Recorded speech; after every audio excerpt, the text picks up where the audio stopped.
Đề thịnh hành gần đây nhất của Triệu Lệ Dĩnh không phải là về một bộ phim truyền hình mới hay một lễ trao giải, mà là việc cô tham dự một vở kịch thiếu nhi.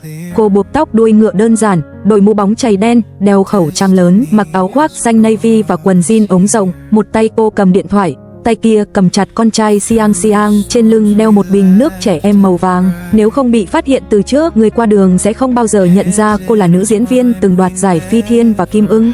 Từ đoạn phim, có vẻ như hai mẹ con chỉ muốn tận hưởng một buổi biểu diễn yên tĩnh, nhưng họ lại một lần nữa trở thành đối tượng của các tay săn ảnh. Tệ hơn nữa, trong phiên bản đầu tiên được lan truyền trực tuyến, khuôn mặt của đứa trẻ hoàn toàn không bị làm mờ và số lượt xem đã tăng vọt.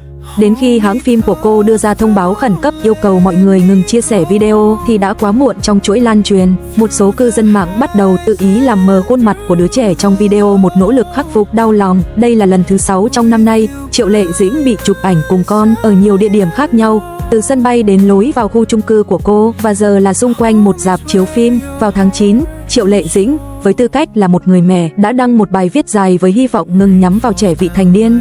Lúc đó, giọng điệu của cô rất nhẹ nhàng, với giọng điệu cầu xin rõ ràng.